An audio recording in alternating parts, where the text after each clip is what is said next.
निमित्तानं उपस्थित माननीय आमदार तथा भावी खासदार आदरणीय रामभाऊ सातपुते, आपली महायुतीतले आदरणीय नेते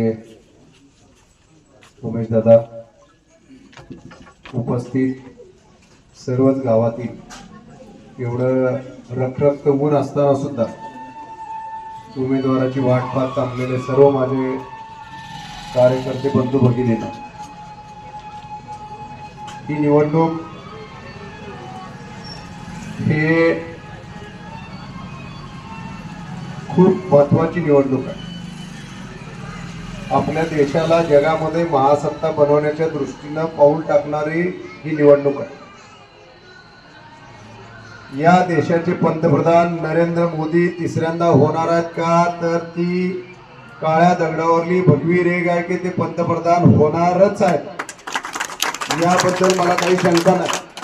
आणि त्याचबरोबर तिसऱ्यांदा ज्यांनी या तालुक्याला नेतृत्व केलं, मुख्यमंत्री झाले, 9 वेळा अर्थ खात्याचं बजेट मांडलं, परंतु या तालुक्याला दुर्लक्षित केलं, चढाचा भाग आहे म्हणून पाणी येणार नाही असे म्हणले, अशा माणसाला तिसऱ्यांदा एका रामाच्या बाणानं गाळ करून त्यांना पराजित करण्याची ही तिसरी वेळ त्यांच्यावर नक्की येणार आहे, यामध्येही मला काही शंका वाटणार. रामभाऊ निवडून येणार आहेत, मोदीजी पंतप्रधान होणार आहेत, परंतु हा आमचा भाऊ तालुका आमचा खूप छोटा आहे, परंतु छोटा म्हणलं तरी खूप चमत्कारिक तालुका. म्हणजे इथली माणसं कुठेही जाऊन राजकारण करतात, नेतृत्व करतात एवढं नक्की आहे.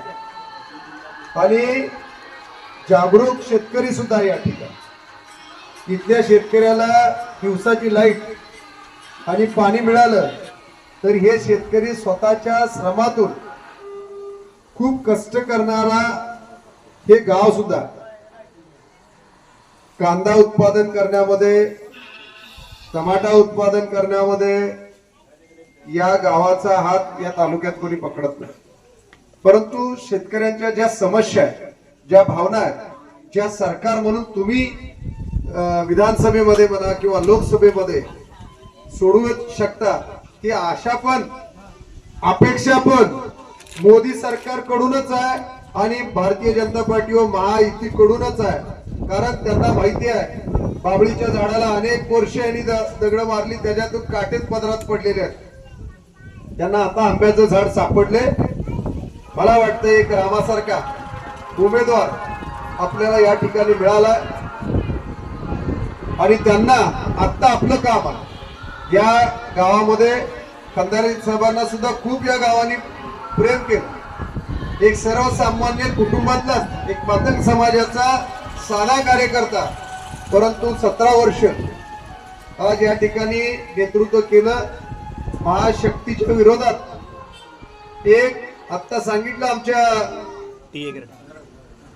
तानाजीरावनी की धनदांडग्याच्या विरोधात सर्वसामान्याची लढाई आहे, तशीच ती लढाई झाली होती. आणि खऱ्या अर्थानं या तालुक्याला पाणी कधीच उजनीचं मिळणार नाही म्हणलेलं पाणी सुद्धा खंदारे साहेबांच्या आणि युतीच्या माध्यमातून मनोहर जोशी साहेब, मुंडे साहेबांच्या प्रयत्नातून या ठिकाणी आलो. आणि त्यानंतर देवेंद्र फडणवीस साहेबच मुख्यमंत्री झाल्यावर निधी दिला, कारण यांना फक्त नादाला लावायचं माहिती आहे, आपल्याला नादाला नाही तर कामाला लावायचं आपल्याला माहिती. आणि म्हणून या ठिकाणी मी तुम्हाला विनंती करणार की 7 तारखेला मतदान आहे. या ठिकाणी संध्याकाळी आलो असतो तर असं मैदान पुरत नाही या ठिकाणी, परंतु या गावामधून सगळ्या गावामध्ये बरोबर मेसेज होतो, तसंही जागरूक गाव. आणि म्हणून मला यांना विनंती करायची की येणाऱ्या 7 तारखेला हे मतदान साधं सोपं आपण मतदान करणार नाही, त्याचे साक्षीदार होणार आहोत की या देशाच्या पंतप्रधान.